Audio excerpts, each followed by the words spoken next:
pourquoi avez-vous quitté votre dernier emploi?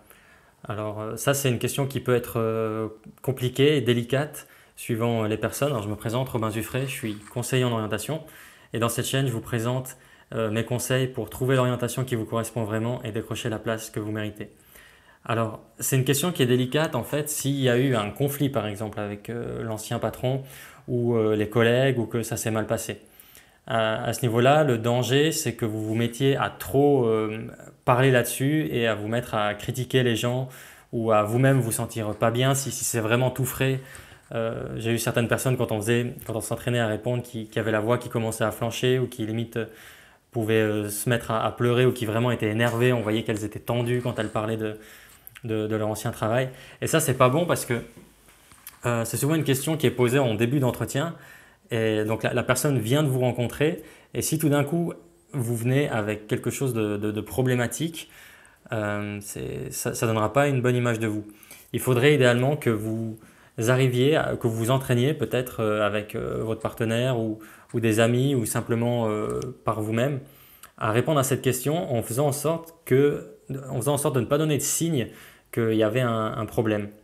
Donc voilà, si vraiment il y a eu un problème, parlez peut-être de divergence, dites bah, on a eu une divergence avec mon patron, on n'était pas d'accord sur la manière de faire le travail, c'est un poste qui ne me correspondait plus. Du coup voilà, j'ai décidé de changer. Et ensuite vous passez sur le poste en question et du coup bah, voilà, j'ai vu votre poste, j'ai vu votre entreprise et je pense vraiment que je peux vous amener des points parce que j'ai ces compétences-là, etc. Et vous remettez vos points forts. Une erreur, ce serait vraiment de se mettre à expliquer dans le détail quel était le problème et ça prend beaucoup de temps et c'est très négatif et ça peut faire peur au recruteur en face parce que si vous avez un problème avec votre ancien employeur, ben, la personne en face qui est un employeur peut se dire bon ben, si elle a eu un problème comme ça avec son employeur, elle peut avoir un problème avec moi. Ou si elle s'est mal entendue avec les collègues, ben, peut-être qu'elle va mal s'entendre avec les collègues qu'on a ici dans cette entreprise. Donc de manière générale, ça donne jamais une bonne image de vous, même si vous avez raison entre guillemets. C'est pas une question de qui a raison.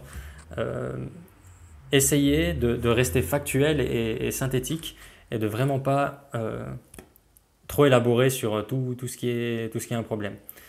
Donc voilà, restez positif et vraiment parler de vos compétences, de vos motivations, de vos points forts. Et pour tout ce qui peut être problématique, n'en parlez vraiment pas beaucoup, le minimum.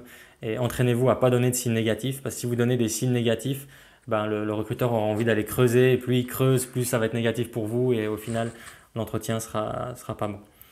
Donc voilà pour ça.